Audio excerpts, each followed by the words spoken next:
जब आप कुत्तों के बारे में सोचते हैं तो सबसे पहली बात आपके दिमाग में क्या आती है? क्या कुछ प्यारी सी मुस्कुराहट वाली शक्ल पे एक फूजी भरी लुक? जी हाँ, बिल्कुल सही। कुत्ते जरूर ऐसे होते हैं, मगर जनाब कुछ इतने कर्डली भी नहीं होते। वो दूसरे जानवरों और इंसानों की तुलना में काफी ऊंचे, लंबे और शक्तिशाली भी होते हैं। अगर हम इनकी तुलना किसी भालू से करें तो बेहतर होगा। चलिए, लीड या चैन उठा लीजिए, क्योंकि आज हम आपको दुनिया की कुछ सबसे बेहतरीन एवं शक्तिशाली कुत्तों की ब्रीड्स के साथ परिचय करवाने जा रहे हैं।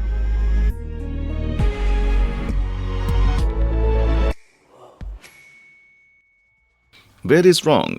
दरअसल बात यह है कि 19वीं शताब्दी की जब सोवियत शेफर्ड जॉर्जिया के कोकेसियस माउंटेन में काफी मेहनत कर रहे थे ताकि वो कोई ऐसी शक्तिशाली, ऐसी निडर चीज बना सकें जिसका स्वाद चखने के बाद कोई भी परभक्षी उसके पालतू जानवरों की तरफ दोबारा नजर उठाकर न देखे। अफसोस में तब पैदा नहीं हुआ था, लेकिन उन्हें कमाल की चीज जरूर मिली। जी हाँ, कॉकेसियन शेफर्ड डॉग।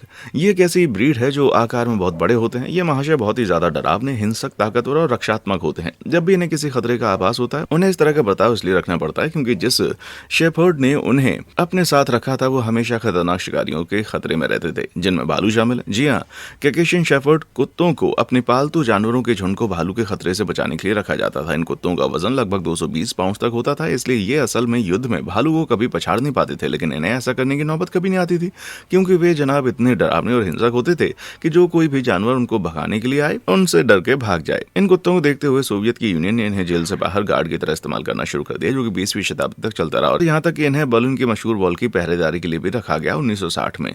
लेकिन आखिर में जब इस वॉल को तोड़ दिया गया तो 1989 में लगभग 7000 से ज्यादा कुत्तों को सेवाओं से बर्खास्त कर दिया गया और उन्हें वहां के लोगों के हवाले बाकी की जिंदगी गुजारने के लिए रख दिया गया।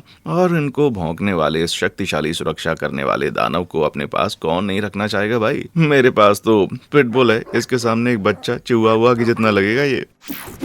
Wild thing. आप शायद जानते होंगे कि हमारे इन प्यारे पालतू कुत्तों की उत्पत्ति जंगली भेड़िए से हुई है, पर यहाँ एक ऐसा पू है जो कहता है कि मैं अपने पूर्वजों के पास वापस जा रहा हूँ। जी हाँ, मैं यहाँ अपने विशाल वुल्फ डॉग की बात कर रहा हूँ। और जनाब, ये किसी मार्वल के नए सुपर हीरो का नाम नहीं है, ये मस्कुलर चॉकर हमारे पालतू कुत्ते और फेरल वुल्फ के बीच ब्रीडिंग का नतीजा है। खैर, आप खुद भी अंदाजा लगा सकते हैं कि इसका वजन लगभग 100 पाउंड तक हो सकता है, जो कि एक हिप्पो के बराबर होता है। और कुछ तो इंसानों से भी बड़े होते हैं भाई। आप मुझे कभी इनके आसपास नहीं देखेंगे। हालांकि ताकतवर, तेज और शातिर होने के बावजूद इनका जेनेटिक मिश्रण इनके बिहेवियर को पूरी तरह से अनप्रेडिक्टेबल बना देता है। हालांकि इनमें से कहीं क्यूट, कडली और फ्रेंडली हो सकते हैं कुछ एक, लेकिन इन्हीं में से कहीं खूंखार जानवरों से कोई कम नहीं होते। पर इसके बावजूद भी इस प्रजाति के कुत्तों को ब्रिटिशर्स के वैज्ञानिकों ने 18वीं शताब्दी में अपनी क्यूरियोसिटी से लाया था। पर आज के दिन ब्रिटेन में इनको बैन कर दिया गया है और यूएस की 40 स्टेट ने भी इनको पालना गैर कानूनी घोषित कर दिया है, क्योंकि इन्हें साफ तौर पर एक जंगली जानवर माना जाता है। हालांकि सी चेक रिपब्लिक, स्लोवाकिया और रशियन इन्हें पुलिस, मिलिट्री, बॉर्डर और निगरानी और रेस्क्यू ऑपरेशन के लिए इस्तेमाल करती है। तो अगर आप इनके दोस्त हैं तो ये आपके लिए बहुत ही लाभदायक साबित हो सकते हैं। अगर नहीं है तो फिर भैया इनका जबड़ा आप खुद ही देख लो। आप जानते हैं कि आपको क्या और देखना चाहिए? इस तरह की ज्यादा से ज्यादा वीडियो, इसलिए जल्दी से लाइक और सब्सक्राइब बटन को दबा दें ताकि आप फिर कोई वीडियो मिस ना कर दें। कर दिया? चलिए आगे बढ़ते हैं। Hunting the Hunter. हालांकि ये बहुत ही कंट्रोवर्शियल है, लेकिन इसके बावजूद भी पूरी दुनिया है उसमें हजारों सालों से कुत्तों को जानवरों के शिकार के लिए पाला जाता है। लेकिन क्या आप ये बात जानते हैं कि दक्षिण अफ्रीका में कुत्तों की एक ऐसी प्रजाति है जिन्हें शेर का शिकार करने के लिए पाला जाता है? जी हाँ, आप सही सुन रहे हैं। बात है 1800 शताब्दी की, जब शेरों की खाल निकालने या उन्हें चिड़ियाघर में रखने के लिए पकड़ा जाता था। पर इस काम को अकेले अंजाम देना खतरे से खाली नहीं था, इसलिए ऐसे शिकारी की जरूरत थी जो कि तेज तर्रार और शक्तिशाली हो, शेर का ध्यान भटका कर आपको उसे पकड़ने में मदद करे। तो जनाब, स्वागत कीजिए रहोडेशियन रिजबैक का। डर को भी डरा देने वाला ये जीव लगभग 30 मील प्रति घंटे की रफ्तार से दौड़ सकता था, जो कि एक आदर्श शिकारी की पहचान है। हालांकि शेर 50 मील प्रति घंटे की रफ्तार को छू सकता है, लेकिन वो जल्दी ही थक के धीमा पड़ जाता है। लेकिन रिजबैक अपनी रफ्तार बनाए रखने में सक्षम है। लेकिन मुझे लगता है कि शेर रिजबैक को हरा सकता है ना। दरअसल बात कुछ ऐसी है कि रिजबैक कभी शेर से नहीं लड़ा। ये शेर का पीछा करके उसे थका देते हैं और फिर उसके आसपास घूमकर उसे चिढ़ाने लगते हैं। वो शेर को लड़ने के लिए मजबूर करते हैं, लेकिन उसे कभी खुद पर हमला करने का मौका नहीं देते। और जब वो ऐसा करते हैं तभी मौकातहीन का मालिक शेर पर निशाना साध देता है। ये निर्दयता तो है, पर कुत्तों का इस तरह साहस देखकर ये काम वाकई तारीफी काबिल लगता है। अगर आप इस ब्रीड को पालने की सोच रहे हैं तो समझ जाइए, क्योंकि शिकार करना इनके खून में भरा है। इसीलिए बगैर किसी ट्रेनिंग के ये कुत्ते किसी भी गिलहरी या आपकी नानी पर भी हमला कर सकते हैं। और बाकी तो आप खुद ही समझदार हैं भाई। Snow problem. जैसा कि आप जानते हैं, सिबेरियन हस्की विश्व की एक आइकॉनिक कुत्ते की नस्ल है, पर आपके मन में इसके बारे में एक विचार होगा, ये ज्यादा प्यारा और ताकतवर होगा। तो जनाब, आप बिल्कुल ही गलत हैं। ये चुखौटा स्विस डॉग के वंश से रिश्ता रखता है, जिन्हें साइबेरिया के चकची समुदाय के लोगों ने बहुत पुराने समय से पालने का काम किया है। दरअसल चकची के लोगों को ऐसे कुत्तों की जरूरत थी जो कि कड़ाके की सर्दी में भी भारी स्लेज दूर तक ले जा सकें, और वो भी कम खाना खाकर। और यहाँ मेरा दूर कहने का मतलब 150 मील हर दिन, जो वॉशिंगटन डीसी से अटलांटिक सिटी न्यू जर्सी तक चलने के बराबर है। खैर, ये नाम जल्दी ही काफी मशहूर हुआ और 1890 से 1930 के बीच को इनको अलास्का इंपोर्ट कर दिया गया ताकि वहां के लोग भी इनसे फायदा ले सकें। ये वहां भी बहुत जल्दी मशहूर हो गया और इन्हें साइबेरियन हस्की के नाम से जाना जाने लगा। ये कुत्ते बहुत ही फायदेमंद साबित हुए क्योंकि बर्फ में भी 30 मील प्रति घंटे की रफ्तार से भाग सकते थे, वो भी स्लेज के साथ। ऐसा कुत्ता जो बर्फ के बीच बहुत तेज भाग सके। ये ओलंपिक स्प्रिंटर हुसैन बोल्ट से 7 मील तेज भागने की ताकत रखता है भाई। द रोमन डिफेंडर, प्राचीन रोम जो कि लोकतंत्र, ग्लैडिएटर्स और रॉटविलर की सरजमी के नाम से मशहूर है। रुको, क्या? मानो या ना मानो, रोमन एक शक्तिशाली व भयानक कुत्तों की नस्ल के शौकीन थे जिन्हें आज के मॉडर्न रोटविलर्स के पूर्वज माना जाता है। वे इन्हें संदेश भेजने, गाड़ियां खींचने और जान व माल की सुरक्षा के लिए ट्रेन करते थे। और हैरान करने वाली बात यह है कि इनको आर्मी के साथ मार्च करने के लिए इस्तेमाल किया जाता था। हालांकि ये लड़ने के लिए नहीं होते थे, पर इन्हें एक जरूरी काम के लिए रखा जाता था। जब रेफ्रिजरेटर का आविष्कार नहीं हुआ था तो मीट को फ्रेश रखने के लिए उन जानवरों को जिंदा रखा जाता था। तो क्योंकि रोमन सेना की टुकड़ियां माल मवेशियों के साथ ही सफर करती थी, इसीलिए माल को इधर उधर जाने से रोकने के लिए इन्हें इन कुत्तों की जरूरत पड़ती थी। तो अगर हम कुछ साल आगे और बढ़ते हैं तो इस काम को बखूबी अंजाम देने के लिए रॉटविलर ने खूब नाम कमाया भाई। बहुत अच्छे शेफर्ड होने के साथ साथ ये इतने मजबूत और ताकतवर होते हैं कि अगर इनको कायदे से ट्रेन किया जाए तो ये अपने साथ साथ लगभग 1500 पाउंड का वजन खींच सकते हैं, जो कि अपने पीछे 3 हिप्पो खींचने के बराबर है। लेकिन इनमें सिर्फ ताकत और दिमाग ही नहीं, बल्कि प्रथम विश्व युद्ध और द्वितीय विश्व युद्ध में इन्हें मैसेंजर, गार्ड्स और मेडिक्स के रूप में भी इस्तेमाल किया गया। लेकिन भाई साहब, एक कुत्ता मेडिक कैसे बन सकता है? आपको बता दूं, रशियन मेडिकल डॉग्स को घायल सैनिकों को खींचकर उन्हें मेडिकल कैंप्स तक ले जाने के लिए ट्रेन किया गया था। वहीं रोटवेलर्स नस्ल के कुत्तों को घायल सिपाहियों को खोजने के लिए ट्रेन किया गया था। क्या बात है! तो अगर आप भी इन ताकतवर और चालाक कुत्तों को पालने की सोच रहे हैं तो भाई इन्हें बेहतर से बेहतरीन बनाने के लिए पूरी अटेंशन और ट्रेनिंग देनी होगी, नहीं तो फिर इनकी दयालुता निर्दयता का रूप ले सकती है। तो सोच लीजिए कि क्या आप ऐसे जानवर को पालना चाहेंगे जो कि आपसे 80 गुना ज्यादा ताकतवर है। हल्किंग हीरो, मैं मानता हूं कि मुझे कहीं ना कहीं पहली बीथोवेन मूवी के लिए हमदर्दी है, लेकिन उनको इसकी अगली 5 मूवीज बनाने की जरूरत नहीं थी। भले ही मूवी सेंट बेरार्ड के नाम से चल रही हो और वो विशाल फर्बल्स वाकई में बहुत ही विशाल हैं। आपको बता दूं कि इन जनाब की लंबाई करीब 3 फीट होती है और वजन 80 पाउंड तक होता है, बिल्कुल एक औसतन अमेरिकन जितना। इन बड़े मस्कुलर जानवर को असल में स्विस एल्प्स की एक मॉनेस्ट्री में लगभग 17वीं शताब्दी के आसपास ब्रीड किया गया था। इनके बड़े आकार और ताकत की वजह से इन्हें रेस्क्यू के लिए इस्तेमाल किया गया। ये आसानी से भटके हुए सैलानियों को अलास्का के इस ठंड और मुश्किल भरी रास्तों से खोज निकालने की क्षमता रखते थे। बता दूं कि लगभग 3 शताब्दियों के दौरान इनको 2000 से ज्यादा जाने बचाने का श्रेय दिया जाता है। इन सभी हीरोइक हाउंड में सबसे मशहूर हाउंड बेरी है, जिनका जन्म 1800 में हुआ था। सिर्फ 12 सालों के अंतराल में बेरी ने लगभग 40 लोगों को बर्फीले तूफान से बचाया, जिनमें एक छोटा बच्चा शामिल था। बेरी ने किसी तरह से इस बच्चे को बर्फ की खाई में फंसा हुआ पाया, बेहोशी की हालत में, और वहां तक पहुंच पाना किसी इंसान के लिए लगभग नामुमकिन था। लेकिन बेरी कोई इंसान नहीं था, किसी पालतू जानवर पर आधारित मूवी की तरह ये सैन बेरार्ड बहादुरी से उस गुफा में कूदकर वहां पहुंचा और बच्चे के चेहरे को चाट के गर्मी का एहसास दिलाने लगा। फिर उसे अपनी पीठ पर उठाकर एक सुरक्षित जगह पर लेकर आ गया। अफसोस की बात है कि इनकी मौत 1814 में हो गई। लेकिन सभी दोस्तों, मैं एक बात कहूंगा, वफादारी का ये एग्जाम्पल था। फरारी, ये कोई पक्षी है या कोई हवाई जहाज? बिल्कुल नहीं। ये वीडियो तो कुत्तों के बारे में ना, कम ऑन यार, असल में ये ग्रे हाउंड है। लेकिन हैरान कर देने वाली बात यह है कि ये जनाब बगैर किसी की भनक के 45 मील प्रति घंटा की रफ्तार से आपके सामने से निकल सकता है, जो कि हमारे हुसैन बोल्ट से काफी दोगुनी रफ्तार है। इसीलिए दुनिया का सबसे तेज कुत्ता है। लेकिन ऐसी रफ्तार ये कैसे हासिल करता है? इस रफ्तार को पाने के लिए बहुत सारी चीजें मिलकर काम करती हैं, जैसे इतनी लंबी टांगें, लचीली रीढ़ की हड्डी और शरीर की बड़ी मांसपेशियां। लेकिन ये इनका शक्तिशाली और विशाल हृदय है जो इनको बाकी सब कुत्तों से अलग बनाता है। लगभग बाकी सभी प्रजाति के कुत्तों के हृदय का वजन उनके शरीर का 0.77% होता है। इंसान के हृदय का वजन उसकी बॉडी वेट का 0.5% होता है, लेकिन ग्रे हाउंड का वजन शरीर के 1.73% होता है। इसका मतलब इतनी तेज रफ्तार के साथ जब ये भागते हैं तो उनका दिल 1 सेकंड में 5 बार धड़कता है, जिसकी वजह से इनकी मांसपेशियों तक खूब ऑक्सीजन की सप्लाई होती है, जिस वजह से ये सब बाकी कुत्तों को धूल चटा देते हैं। भाई जरा इसको रेस हॉर्स में देखेंगे दौड़ते हुए ना।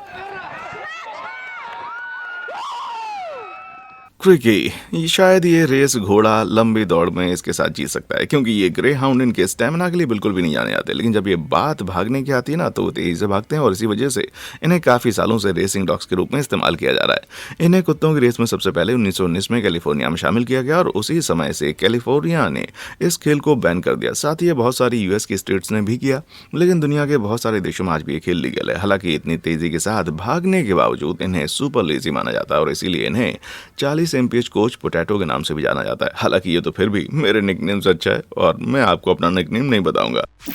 पेट फाइटिंग पास्ट। हर कोई बैड बॉयज को पसंद करता है, इसीलिए मैं बाइसिकल को एक हाथ से चलाता हूँ। और जब बात कुत्तों की आती है तो यहाँ एक से बढ़कर एक बुरा है। जरा इस अमेरिकन पिटबुल टेरियर को देख लीजिए, हेलो कहिए, और हाँ ये बहुत ही बुरे हैं, या कम से कम इनकी ऐसी रेपुटेशन है। इनके गठीले बदन में इतना मसल भरा हुआ है कि इनमें से सबसे बड़ा कुत्ता अपने पीछे कम से कम लगभग 3000 पाउंड वजन लेकर चल सकता है। वाह, अद्भुत है। तो इसमें कोई दो राय नहीं है कि ये डेंच डॉग उस ट्रेनर के बीच काफी मशहूर है जो कि केनाइन की वेट लिफ्टिंग कंपटीशन के लिए काम करते हैं। हाँ ये बात तो है, मैं इससे सहमत नहीं हूँ कि ये सब कितना एथिकल है, लेकिन ये एक ऐसी नस्ल है जो कि अनैतिक मुकाबलों में खेला करती है और इस खेल का नाम था पेट फाइटिंग। दरअसल बात है 19वीं शताब्दी की, जब निर्दयी खूनी खेल जैसे बुल बैटिंग को ब्रिटेन में गैर कानूनी घोषित किया गया। ये एक बड़ा भयंकर मंजर था जिसमें एक बैल को बांध दिया जाता था और एंटरटेनमेंट के लिए इसके पीछे कुत्तों को छोड़ देते थे। बाप रे। इसके बाद डॉग फाइटिंग इतनी मशहूर हुई क्योंकि ये खेल पुलिस से छुपकर आराम से खेला जाने लगा। कुत्तों को बहुत ही निर्दयता से एक दूसरे के साथ एक गड्ढे में लड़ाया जाने लगा। असल में पिटबुल को इसी काम के लिए ब्रीड किया गया था, इसलिए इसका नाम पिटबुल है। इसलिए पिटबुल ने एक बदनाम किस्म की बुरी रेपुटेशन हासिल कर ली, जिसे खून का प्यासा कहा जाने लगा। पर देखा जाए तो एक वेल ट्रेन्ड पिटबुल एक अच्छा पालतू दोस्त उसको बनाया जा सकता है, क्योंकि भले ही इनको खूंखार लड़ाई के लिए ब्रीड किया गया हो, पर इंसानों के साथ भी इनका व्यवहार अच्छा है। अगर कोई पिटबुल अपने ट्रेनर को काट खाए तो भैया उसे मार दिया जाता है, क्योंकि वो उस किस्म के जीन्स आगे पैदा ना हो। ये सब सुनने में अजीब और निर्दय जरूर लगता है, जैसा तो है पर है ही। शुक्र है कि डॉग फाइटिंग को दुनिया के कई हिस्सों में बैन कर दिया गया, लेकिन बदकिस्मती से कई शहरों पर अभी भी ये खेल चिंता का विषय बना हुआ है, जैसे कि यूनाइटेड स्टेट। तो अगली बार जब कोई पिटबुल नाम लेना तो तुरंत अपने दिमाग से गलत विचार निकाल देना, क्योंकि आपकी नस्ल ज्यादातर जगहों पर ऐसे ही मिलेगी। लैपडॉग। क्या होगा अगर मैं आपको बता दूं कि कुछ अमेरिकी वैज्ञानिक कुत्ते की ऐसी प्रजाति बनाने में जुटे हैं जो सबसे ताकतवर विशाल नस्ल की साबित हो सकती है। ये इतना बड़ा होगा कि ये 7 फीट तक लंबा हो सकता है और फ्लैट के दूसरे माले पर बैठकर एक इंसान को पलक झपकते ही निगल सकता है। खैर मैं झूठ बोल रहा था, माफ कीजिए। फिलहाल ऐसी आयरिश वुल्फ हाउंड वजूद में नहीं है। ये इतने बड़े तो नहीं है, लेकिन ये लगभग 7 फीट तक लंबे हो जाते हैं। ये अपनी पिछली टांगों पर खड़े होते हैं, जो कि ज्यादातर इंसानों से काफी ऊंचा है। इसीलिए इस तरह की ब्रीड को काफी समय से भेड़ियों से लेकर जंगली सुअर के शिकार के लिए इस्तेमाल किया जाता था। मेरे कहने का मतलब है ये सिर्फ भारी शरीर वाले जानवर नहीं है, ये 40 मील प्रति घंटे की तेज रफ्तार से दौड़ भी सकते हैं, इसलिए आप इनसे भाग नहीं सकते। लेजेंड के अनुसार कॉर्मेक मैक आर्ट, जो कि आयरलैंड में 2री और 4थी शताब्दी के बीच का राजा रहा है, उनके पास 300 वोल्फ हाउंड की फौज थी। अरे वाह, ये भयानक और खूंखार जरूर होते हैं, लेकिन इन सबसे बच के रहिएगा। आर्डेड अर्जेंटीनियन। तो एक कुत्ता और एक माउंटेन शेर एक बार में चले जाते हैं। खैर अभी तक मैंने अपनी पंच लाइन नहीं बोली है, लेकिन मैं ये बात जानता हूँ कि अगर ये दोनों कभी बार में लड़ पड़े तो शायद कुत्ते की ही जीत होगी। अगर कुत्ता डोडो अर्जेंटीनो होगा। वाकई इस अर्जेंटीनियन प्रजाति लड़ाकू कुत्तों की नस्ल से ब्रीड किया गया है और ये इतना भयानक बीस्ट है कि लोगों ने इसकी बड़ी जंगली बिल्लियों से शिकार करने के लिए इसको ट्रेन कर दिया। वजन से आधे और आकार में छोटे और दौड़ने में धीमा होने के बावजूद डोगोस अर्जेंटीनो किसी भी माउंटेन शेर के साथ 2-2 हाथ कर सकते हैं। पर यह सब मुमकिन कैसे? तो सूंघने की क्षमता के लिए आकार मायने नहीं रखता और एक ट्रेन किया गया अर्जेंटीनो अपने शिकार से पहले ही दूर से ही उसको सूंघ लेता है। एक बार शिकार की दुर्गंध मिलते ही ये भयानक डॉग्स उन्हें ढूंढने निकल पड़ता है। मिलने पर अपने मजबूत जबड़े से उसके चीथड़े कर देते हैं। अगर आपने देखा होगा तो अर्जेंटीनो के जबड़ों की मांसपेशियां माउंटेन लाइन के जबड़ों की मांसपेशियों से काफी बड़ी हैं, इसलिए इसका काटना घातक साबित हो सकता है और नाजुक जगह पर काटना और मौत के घाट उतार सकता है। बेशक इसकी कोई गारंटी नहीं होगी, माउंटेन लाइन को ये हमेशा ही पछाड़ देगा, फिर भी ये बड़ा ही दिलचस्प है। असल में अर्जेंटीनो डॉग का स्वभाव एकदम दोस्ताना हो जाता है अगर इसे अच्छे से ट्रेन किया जाए, लेकिन कुदरती तौर पर ये काफी प्रोटेक्टिव होते हैं और शिकार करने के लायक होते हैं। इसीलिए बगैर किसी सख्त ट्रेनिंग के ये नस्ल खतरनाक और हिंसक साबित हो सकती है। यहाँ तक कि इसे काफी देशों में बैन भी किया गया, जैसे तुर्की और केमन आइलैंड। मुझे लगता है इन देशों ने नो अर्जेंटीनो को बहुत ही सीरियसली ले लिया भाई। लिकी लेजनरी। अगर आपका नाम किसी लैटिन शब्द पर आधारित है जिसका मतलब प्रोटेक्टर हो, तो मुझे लगता है कि इस नाम को लेकर जीने का कितना दबाव होगा। किस्मत से लैटिन नाम केन कोर्सो के लिए आता है, जो लैटिन शब्द कोहर से आता है और इन पर यह जचता भी है। इटालियन मास्टिफ ब्रीड के ये शक्तिशाली कुत्ते को इटालियन पेनिनसुला में शिकार और मवेशियों के झुंड की रक्षा के लिए पाला जाता था, जिसकी वजह आप बखूबी जानते हैं। 100 पाउंड से भी ज्यादा वजन होने की वजह से इसे नेटफ्लिक्स का अच्छा पार्टनर माना जा सकता है। लेकिन अगर आप ये सोचते हैं कि मॉडर्न केन कोर्सेस काफी बड़े हैं, तो बता दूं कि इनके पूर्वज इनसे भी ज्यादा बड़े थे। असल में कोर्सो रोमन जंगी कुत्तों के वंशज है, क्योंकि जब रोम ने ग्रीक पर 146 बीसी में आक्रमण किया तो वो कुछ ताकतवर ग्रीक कुत्ते अपने साथ इटली ले गए थे, जहां इन्हें इटालियन हाउंड के साथ ब्रीड कराकर केन कोर्सोस का जन्म दिया गया। इन विशाल कुत्तों को फिर जंग के लिए ट्रेन किया गया। धातु के नुकीले कॉलर, मेल आर्मर और चेस्ट प्रोटेक्शन प्लेट के साथ कोर्सोस अपनी पीठ पर जलती हुई मशाल के साथ दुश्मन की सेना पर चढ़ाई कर देते थे। तो दूसरे पक्ष के लिए भयानक मंजर के साथ साथ ये कोर्सोस दुश्मन सेना के सिपाहियों को घोड़ों से गिरा भी देते थे। वाह, आज के समय तक कोर्सो एक अच्छे गार्ड डॉग हैं। अगर आपके पास एक कोर्सोस डॉग है तो मैं आपसे आग्रह करता हूँ कि आप उनकी पीठ पर किसी तरह का बकेट ना बांधें। पारापूछ। जरा आइंस्टीन की कल्पना कीजिए कि वो अपनी थियरी ऑफ रिलेटिविटी के साथ जिम में कसरत कर रहे हैं। स्वेलेंस्टीन अगर आप ये होते ना। खैर, दुख की बात यह है कि स्वेलेंस्टीन एक मानव की शक्ल में नहीं है, लेकिन ये असल में पाया जाता है जर्मन शेफर्ड की शक्ल में। इसी वजह से दुनिया की स्मार्टेस्ट ब्रीड होने के साथ साथ जर्मन शेफर्ड को बहुत ही कठोर और ताकतवर नस्ल माना जाता है। इसलिए इनको लगातार पुलिस, मिलिट्री और सर्च एंड रेस्क्यू ऑपरेशन के लिए काम में लाया जाता है, और वो भी बरसों से। मैं सिर्फ ये नहीं बोल रहा कि वहां जाओ, जूंगो और काम खत्म हो गया। काफी सालों से जर्मन शेफर्ड को इस तरह से ट्रेन किया जा रहा है कि वो टैंक को तबाह करने से लेकर पैराशूट खोलने तक के लिए सक्षम हो गए। आपको बता दूं कि 1930-40 के दशक में सोवियत और रशियन आर्मी ने जर्मन शेफर्ड को टैंक तक के पास विस्फोटक ले जाने के लिए ट्रेन किया था। यह काम वाकई में जर्मनी के खिलाफ दूसरे विश्व युद्ध में काम किया गया।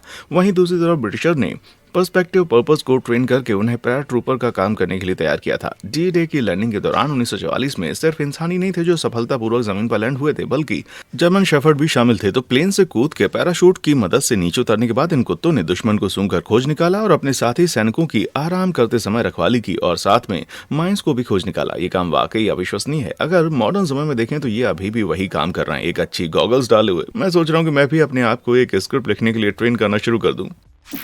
हैवीवेट हाउंड 230 पाउंड भारी, ये 40 ईंटों के वजन के बराबर है। ये 45 चिहुआवा कुत्तों के बराबर है, लेकिन ये सिर्फ एक इंग्लिश मस्टिफ का वर्जन है। जी हाँ, ये पूरा कोलोसल 30 फीट ऊंचा इंग्लिश मस्टिफ अपनी आसानी से दुनिया का सबसे बड़ा कुत्ता है। इसके बदन पर मोटे बालों के गुच्छे सिर्फ सख्ती नहीं बल्कि पूरे इतिहास में इन्होंने अपने आप को बहुत ज्यादा डरावना साबित किया। यहाँ तक कि लोग मानते हैं कि ये यकीनन उन कुत्तों के वंशज रहे होंगे जिन्होंने किसी समय में रोमन ग्लेडिएटर्स के युद्ध क्षेत्र में लड़ाई की होगी। जी हाँ, ये सिर्फ इंसानी नहीं थे, इन्होंने इस कोलिजियम में लड़ाई की थी। एंशिएंट रोम में मस्टिफ को अखाड़े में लड़ने के लिए ट्रेन किया जाता था, जहां पर उनको हर किसी जानवर के साथ यानी शेर से लेकर भालू के साथ लड़ने के लिए मजबूर किया जाता था। ये निश्चित रूप से निर्दयता थी, लेकिन ये कोई इत्तेफाक नहीं था कि इस काम के लिए मस्टिफ को क्यों चुना गया। ये किसी किस्म की टैंक थी, लेकिन यहाँ एक इंग्लिश मस्टिफ है जो सबसे आगे है। जी हाँ, एकामा जोरबा ला सुसा। हाँ, ये किसी रोमन वॉरियर गॉड का नाम लगता है। जोरबा की ऊंचाई लगभग 3 फीट और 8 फीट होती है और इसका भयानक वजन 330 पाउंड होता है। इस विशाल मर्द का जन्म 1991 में लंदन में हुआ था और आज भी विश्व के सबसे भारी कुत्ते होने का ये रिकॉर्ड रखता है। अच्छी है कि इस मशहूर कुत्ते की कोई फोटो नहीं मिल पाई, लेकिन शायद मेरे चेहरे की तरह आप इस कुत्ते को देखने के लिए नहीं बने हैं मेरे भाई। The biggest biter. क्या आपने कभी पोक चाप खाते खाते हड्डी को भी खा लिया है? हाँ, वो बहुत ही सख्त होती है ना, यहाँ तक कि हम उन्हें चबा भी नहीं पाते। खैर, अगर आप कभी कंगाल शेफर्ड डॉग होते तो ये हड्डी चबाना आपके लिए बच्चों का काम होता, और ऐसा इसलिए क्योंकि कंगाल शेफर्ड डॉग सिर्फ विशाल ही नहीं होते बल्कि वे दुनिया के अब तक के सबसे मजबूत बाइट वाले जीव हैं। हमारे पास इसके काटने की ताकत को मापने के लिए स्केल है, तो 1 स्क्वायर इंच पर इसके काटने से कितना दबाव पड़ता है उसके आधार पर हम इसे बाइट फोर्स कहते हैं। तो इंसान का बाइट फोर्स 160 पाउंड पर स्क्वायर इंच है, जिसका मतलब हमें मांस को काटने में कोई दिक्कत नहीं होती। एक शेर की बाइट फोर्स 650 से 750 पाउंड पर स्क्वायर इंच है, जो कि हमसे 4 गुना ज्यादा है। लेकिन इस कंगाल शेफर्ड की भयानक बाइट फोर्स की मजबूती 743 पाउंड पर स्क्वायर इंच है। इसलिए कंगाल की एक बाइट आपको सीधे हॉस्पिटल पहुंचा सकती है या इससे भी आगे। ये ब्रीड तुर्की के कंगाल प्रोविंस में पाई जाती है, जहां किसान इसको अपने माल मवेशियों की रक्षा के लिए रखते थे। मतलब ये भेड़ियों, लोमड़ियों और भालू को भगाने काम करता है। अगर कंगाल कोई काट ले तो इसकी खाल पर मौजूद फर बहुत ज्यादा मोटी होती है, जो हमले से इसको बचाती है। क्या ये और खूंखार हो जाता है? बिल्कुल। ऐतिहासिक तौर पर अफ्रीका में किसानों को चीता को भगाने के लिए उन्हें शूट करने की जरूरत पड़ी ताकि वो अपने मवेशियों को बचा सकें। इस चक्कर में चीता आज विलुप्ति का कगार पर है। लेकिन हाल ही में नामीबियन चैरिटी चीता कंजर्वेशन फंड एक नई सोच के साथ सामने आई, जो कहती है कि कंगाल शेफर्ड को मवेशियों के बाड़े के बाहर तैनात कर लो। और अब अगर लगभग 400 से ज्यादा कंगाल शेफर्ड मवेशियों की रक्षा कर रहे हैं, जिससे अब किसानों को चीते को मारने की जरूरत नहीं पड़ती। ये दोनों जीवों के लिए बहुत ही फायदेमंद साबित हुआ। ये जीव कंगाल चीता से भी ज्यादा मजबूती से काट सकता है। इसके शरीर पर वोल्फ प्रो फर है और चीता को विलुप्त होने से बचाया जा रहा है। तो क्या कंगाल शेफर्ड सुपर डॉग है? हाँ, मुझे तो लगता है कि सुपर डॉग हो सकते हैं। तिब्बती टाइटन। बेशक मुझे कुत्ते बहुत पसंद है, लेकिन अगर मैं ऐसे बड़े बड़े बालों वाले भयानक जीव को अपनी तरफ आते हुए देखूंगा तो उसे देखकर सच में मेरा पजामा गीला हो जाएगा और मैं वहां से भाग जाऊंगा। लेकिन क्या ये सिर्फ एक कुत्ता है जिससे मैं भागना चाहता हूँ? नहीं, ये तो भैया कोई शेर और भालू का हाइब्रिड नहीं है। ये तिब्बती मस्टिफ 150 पाउंड भारी ये जीव हाउंड में सबसे कठोर है और तिब्बत की हार्श कंडीशंस वाले पहाड़ों में अपना डेरा बसाए रखता है। और अगर हम इन जगहों पर जाएंगे तो हम शायद ही मुश्किल से इन पहाड़ों की चोटी पर सांस ले पाएं, क्योंकि वहां की हवा में ऑक्सीजन की मात्रा बहुत कम पाई जाती है। लेकिन तिब्बती की ये मस्टिफ इस एल्टीट्यूड पर आराम से रह सकते हैं और तो और भागकर शिकार भी कर लेते हैं। समुद्र के तल से ये ऊंचाई पूरे 3 मील है। इनकी ऐसी ऊंची जगहों पर रहने की काबिलियत को हम इतिहास के उस समय से ट्रेस कर सकते हैं जब एक वक्त पर तिब्बती माउंटेन वुल्फ के साथ इन्होंने इंटरब्रीड किया और उनके कुछ जीन्स हासिल किए, जिसका मतलब अगर देखा जाए तो ये प्रजाति कुत्तों से ज्यादा वुल्फ के साथ अपना संबंध रखते हैं। ये कि उसे दिखाई देने वाले जीव तबाही की वजह बन सकते हैं। कहा जाता है कि इसकी डरावनी रेपुटेशन की वजह से इन्हें तिब्बत की बुद्धिस्ट मॉनेस्ट्री को भालू, स्नो लेपर्ड और यहाँ तक कि टाइगर से भी बचाने के लिए पाला जाता था। ये बगैर किसी हिचकिचाहट के किसी पर भी हमला कर सकते हैं अगर इन्हें किसी भी तरह का खतरा महसूस हो जाता है। अगर आपको ये देखकर लगे कि इनको खतरा है तो भैया पलक झपकते ही आपकी ओर ये भागना शुरू कर देंगे। कोई भी जानवर जो शेर के साथ भिड़ने के लिए तैयार हो जाता, मुझे नहीं लगता कि आप उससे मिलना पसंद करेंगे, है ना। तो जनाब, ये थे वो ताकतवर जीव जिनके बारे में आपको मैं बताना चाहता था। आपको इनमें से सबसे इंप्रेसिव कौन सा लगा? क्या आपकी नजरों में कोई ऐसा कुत्ता है जिसको कि आप यहाँ पर शामिल करना चाहें? अगर है तो मुझे नीचे कमेंट सेक्शन में आकर बताएं। और आप देखने के लिए शुक्रिया।